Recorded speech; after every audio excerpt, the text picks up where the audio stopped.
Hope I didn't knock this thing off here.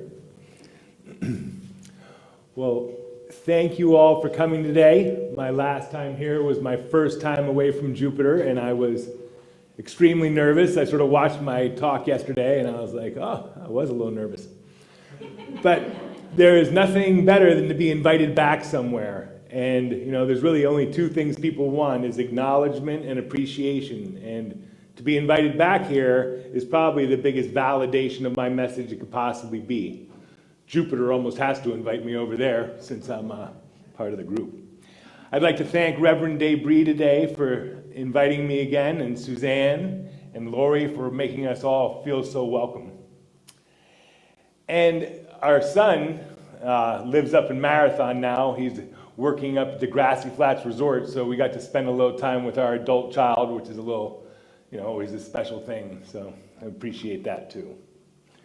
So my talk today is about the spiritual awakening and how important this is in our lives. And there's sort of a subtopic that goes along with it called Be Happy. And I have a little handout later on for you all that has a Be Happy prayer, which was a tremendous part of my personal spiritual awakening. So, first of all, how do we know if we've had one? How do we know if we're enlightened or we've had a spiritual awakening? And if we remember the quote from Ram Dass, he said, if you think you've had a spiritual awakening, spend a week with your family, and then you'll know. So this is sort of, we have a little litmus test we can go along as we go along our spiritual journey. As soon as we can be with our family in peace, we've probably made it pretty far. And to me, what is the spiritual awakening? We hear about it all the time. What is it? So to me, it sort of goes like this. We're born into this world, and we come in and we enter this physical body, and for a little while, we're a physical being having a physical experience. We sort of go through our childhood, and then somewhere along the line, I think it's in our early 20s, where something happens and we realize that there is a power greater than ourselves. There's something bigger out there. And then the awakening happens and we realize that we are actually spiritual beings having a physical experience. And I think that's the big aha of the unity and of all these metaphysical churches, and understanding that one thing, that we are spiritual beings having a physical experience.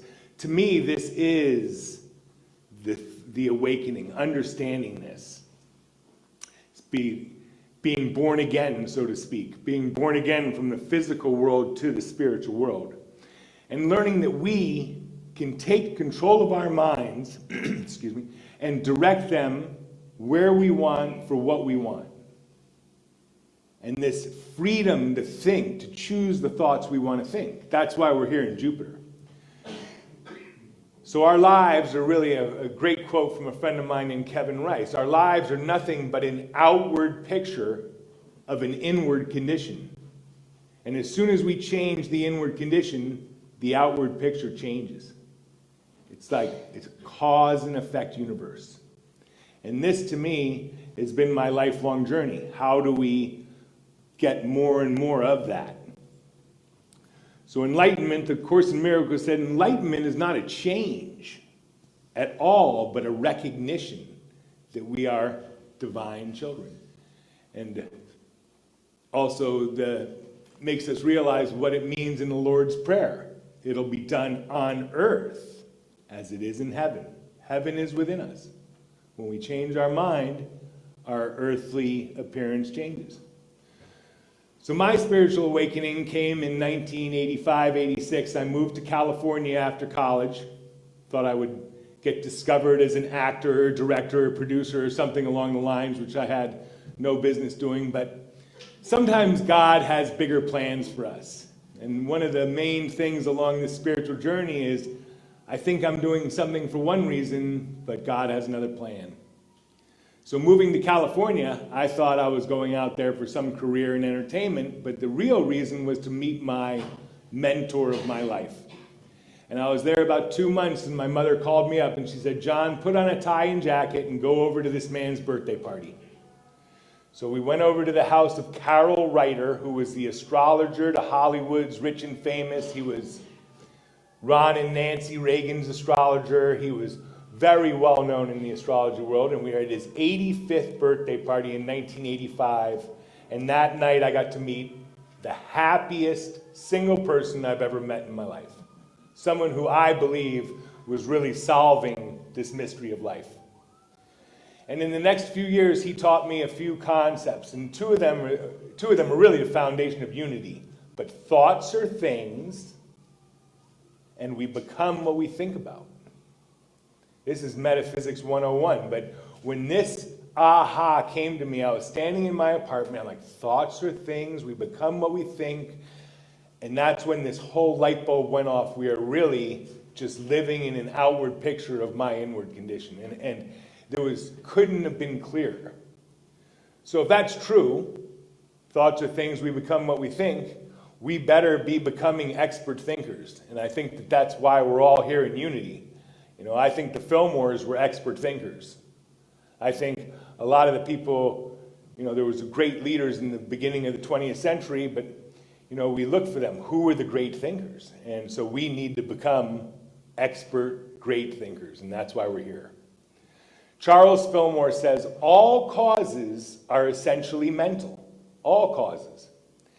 And whoever comes in contact with a higher order of thinking on a daily basis must take on some of that.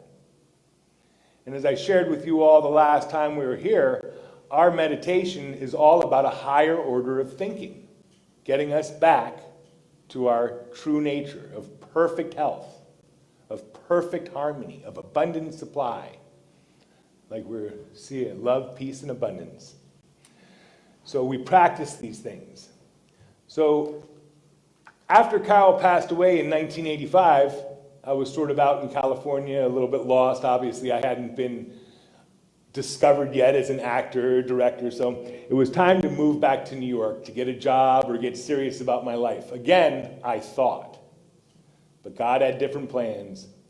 So I moved back to New York to reconnect with Barry, which was really, I think, the purpose, to find my soulmate and go on this journey with her. I didn't know that at the time, but she had tickets to Grateful Dead shows for 4 days in a row, and that's we'd reconnect, going to some Grateful Dead shows.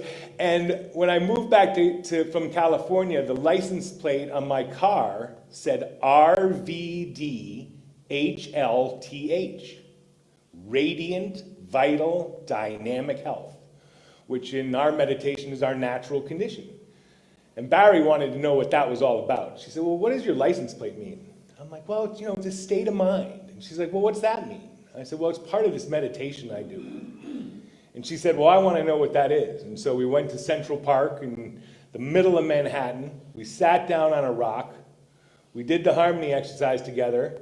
And when she opened her eyes, and we opened our eyes together, it was everything was a little bit brighter, a little bit more connected. And so I don't know if it was the Grateful Dead or the harmony exercise, but something brought us together for the last 30 years, and I'm very grateful for that. So I love you, Barry. So a couple of things that have helped us and myself on this metaphysical journey to try to become better people. The first is meditation and prayer, something I spoke about last time, and I have a website called The Harmony Exercise where I do one every day, and today is about day 1,890 something, where I have made consistent daily meditation. December 1st, 2016, I made a commitment to be a daily meditator and have not missed one day since. And that has been the real proving factor of all this. I could have come and done this talk 10 years ago, but I couldn't have done it from the space I do it now. It would have been do as I say, not as I do, but now I can say, well, this is what I do, and it works for me, and I'd like to share it with you, but it's a completely different level of confidence, and so that obviously feels very good. I learned the harmony exercise from Carol probably in '86 in the back of a little church, smaller church than this, and sitting in a back room, and there was only about 6 or 7 people there, and the minister took us through the harmony and took us through this meditation, and it was like I was just remembering it. It was like I'd done it before. I don't even know, in other lives or something, but it was something that was very familiar with me, even though I was learning it for the first time. And you find people who come to Unity feel that way. They feel very welcome immediately. So we have always made this practice of meditation and prayer something with our family. And it has really proved to us that a family that prays together stays together. I come from a long line of divorces. Her parents are divorced, but we come from, and we're coming up on 30 years soon of being really together. And I truly believe that a daily practice where we come together in one mind has been the magic to it all. I always said, even if meditation and prayer don't work, for 10 minutes in our house, no one's arguing because only one person's talking. So, and then later on I realized, wow, for 10 minutes in our house, we're all thinking the same thoughts at the same time. We're all thinking, I love you at the same time. Thank you at the same time. I'm perfect health, you're perfect health at the same time. And that is truly what the mastermind is, two of us becoming one mind. And that has proved itself to be extremely powerful. And we would do it as a family. We'd finish our meditation and we'd call the children over, and the four of us would hold hands when they were old enough to hold hands, and have a little prayer request, and then we'd have the Lord's Prayer or some little prayer and go about our day. And now we have a 22-year-old and a 24-year-old who don't have drug problems, have bank accounts that seem to be going up and not down, and so it's a good feeling to have adult children that are being productive members of society. Thank you, God. I don't think I could have handled myself. And I really knew that the first person, the first girl who embraced this meditation would be the one that I would marry, and Barry was very much that. Connecting the dots, looking back, and just as far as in the Bible, it says when two or more come together, asking for something, it will be done. And they ask believing. So seeing is evidence. So the second thing that's really helped us is seeing, like the physical results, the physical evidence of our metaphysical causes. What we think about, we bring about. So a couple examples here is synchronicities and coincidence. We hear about them all the time. So just yesterday, we were visiting my son up in Marathon at his little retail store, and there was one set of customers going through the line. And we started speaking to them and quickly realized that we had a bunch of things in common. We both worked down in the British Virgin Islands for a while. We had many common friends in common. And it realized to me, if we weren't awake, if we weren't open to this experience, we would have been stuck doing what we were doing. We would have missed that whole encounter. And so often when we get unhappy or we get sucked into the world, we seem to, I think the blessings are still there, we just aren't we aren't awake to them. We miss them because we're caught up in other things. Another thing that happens so often is my favorite number is 444. It is like an angel number. When I see this number, I know that life is going well and God's with me. And when I'm awake, I see this number all the time, or I see or versions of it. And when I'm again caught up in myself, caught up in my world, I don't see it. They're probably out there, but I'm just unconscious to them because you go through life unconscious, and that's what this spiritual awakening is so about. We've done self-help groups and retreats, and if you've heard of Alan Cohen, Charlie Threet, we would do his mastery trainings. And again, just random meetings on airplanes. We're coming into a landing one time, we meet Charlie Thweet, who's a great posse musician, and he's sitting in the chair across from us, and we tell him we've bought property on Hawaii. He tells us that his good friend Alan Cohen lives right down the street from us. And then we get his book. Next thing you know, we're at a mastery retreat on the Big Island and starting our self-help journey. And we learning about eye contact and learning about that we're divine children of God. Just the whole thing. But we have to take action for those things to happen. But it's amazing. As we wake up, coincidences and synchronicities. I said in the first couple years of becoming a daily meditator, I said, the number of these coincidences seems to be on the rise. Little do I realize now, I was just waking up to them. They were there all the time. I was missing out on them. Tequila doesn't open up the doors to many blessings, however, the awakening does. We even came up with new names after our mastery retreats. We would no longer say it was a coincidence. We'd say it was a coincidence. And, so using little plays on words we found to be sort of fun. And then the next thing that's really helped is having a vision. And it says in the Bible, where there is no vision, the people perish. But when you keep the law, you will be happy. So this is one that I learned about when I first got to Unity. I took a course called Prosperity Plus. It was a Mary Morrissey course. And the first day we're in there, they want you to write down your vision and goals. And they want you to write them down as if they're already done. So I wrote down, I'm working with professional golfers, I'm working with collegiate teams, I do sports psychology, I am teaching the harmony. I wrote down all these goals that I wanted to achieve. And while I'm writing it down, I'm thinking, this is a bunch of garbage. How can this possibly help anything happen? Well, within 6 months, every single thing I wrote down that day happened. I was working with a professional golfer, all the different avenues were opening up. And now, honestly, standing here in front of you guys is really amazing to me, because when I look back at my visions, this was one. And now to be here doing it, how did it happen? I had no idea how, but it did. So again, we don't know how things are going to happen. We just can trust they will. So my family's visions, my son graduated from high school about 3 years ago, and college was not on the option. It was just not going to be a good choice for him. So we started developing some visions for him, and we sent him he got his captain's license in boating, and then he started to get his pilot's license, and then COVID came, and then one thing led to another, and his main passion in life is these water sports, so wakeboarding and wake skating and all these different sports, kiteboarding, and that's his true love. Well, one thing leads to another, and now he is the head instructor up at the Keys Cable Park, giving these lessons and doing what he loves.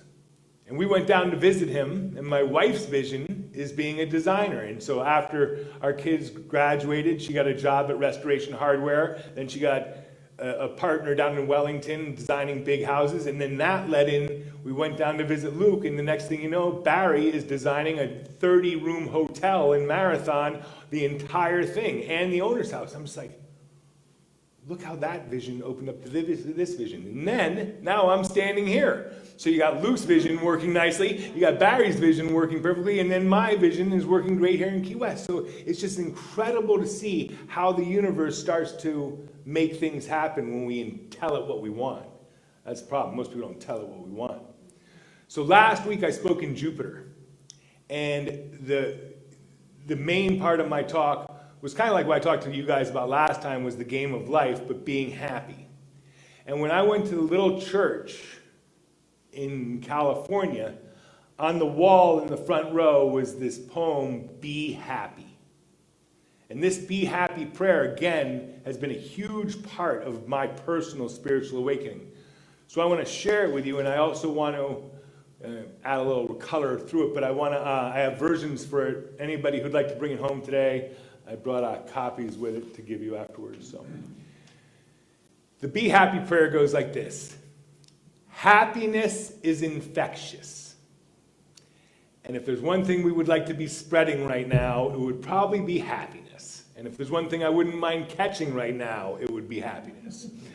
So happiness is infectious. And once set in motion, once we set this happiness in motion, it spreads like circles from a stone, dropped into a placid lake in ever-widening ripples that extend into space until they reach some thought obstacle impervious to them. Some thought obstacle. Anger, worry, fear, anxiety, panic, all the things we suffer from a daily basis. Those are the thought obstacles. And it goes on to say, unhappiness shrinks the soul and contracts the consciousness. I don't know about the soul part, but I do know what I was saying before. Unhappy people are very contracted. We don't see the lucky numbers. We don't meet the people in the stores because we're so caught up in our own little issues. So it contracts the consciousness. Where it says happiness lifts the load and opens avenues to greater happiness. Now here's the part. The key to happiness is not health, wealth, success, or freedom. Being happy is a poised accomplishment regardless of appearances. A sincere attempt to be happy is sure to result in happiness. Thus, the watchword of kairothesia, or unity, they were sort of one and the same. And it says, be happy is not an unfruitful suggestion, but a psychological seed capable of yielding an abundant harvest to anyone who will accept the challenge. Well, I'm like, that's a challenge I'm going to accept. And I don't pull it off every day, but my main intention is to be happy on a daily basis and make those around me happy. At least not suck them down. And so that is, and that has been a great watchword to live by. And coming up on 60 years old, I'm going to stick it out and keep going for the next, however long I'm here. I'm going to keep trying to accept this challenge. So at the end of the day, the spiritual awakening, we have this spiritual awakening, but nothing really happens. It's not like this, and suddenly we're walking on water and turning water into wine. I haven't found it to be like that. The spiritual awakening has been more of a progress, more of a progressive journey. And we all remember the Zen saying, before enlightenment, we chop wood and carry water. After enlightenment, we chop wood and carry water. We just do it with a good attitude. We do it with love and gratitude. We do it with a smile on our face. And that's what we really learn here in unity. God is a power. It doesn't really care. It's no respecter of persons, but we're a majority. We can do all things. So I found God to be a lot like electricity. I don't really understand it, but I use it every day. I can plug in, and I can plug in for good. I can heat my house, cool my house, listen to music, cook a meal, or I can plug in for bad. I can electrocute something or blow up the house or whatever. So I can use this power of electricity for good or bad. To me, God is very much like that. When we plug in with gratitude, thank you, with love, with our truth, health, harmony, and abundance, it is returned to us multiplied. We become that immediately. So when you think a thought, it's coming. What we think about, we bring about. So, again, what I think, which is kind of cold, God is not interested in the problems we've created for ourselves. He's interested in providing the solutions of our truth. And all we need to do is accept it. Kind of like I talked about last time in the fruit of the Spirit. So we plug in with love, gratitude, and forgiveness. I love you, thank you, I'm sorry, please forgive me. The Ho'oponopono prayer is sort of one of those magic things. Staying in alignment, just staying connected each and every day, connecting with God, having a personal practice where we connect with our higher thoughts. Like Charles Fillmore said, if we think these higher thoughts, we're going to become part of them. And what I was taught is the statement of being. God is, I am. Those 4 words have really proved themselves beyond a shadow of a doubt to be powerful. So the world's full of all the problems we can imagine, but like Daniel in the lion's den, we keep our mind on the light, the lions will stay at bay. And I think that is really the trick, taking control of our own thoughts. Somehow we have to learn to live in this crazy world, but not get emotionally sucked into it and ruined by it, not get sucked down by it. Living in this world, but being not of this world. So again, I'm going to give you guys a handout if you'd like to take a version of it. And as my good friend Kevin Rice always said, if no one has told you they love you today, let me be the first. I love you so much, and thank you so much for coming to listen to me this morning. Have a wonderful day, and I hope to come again soon. Thank you so much.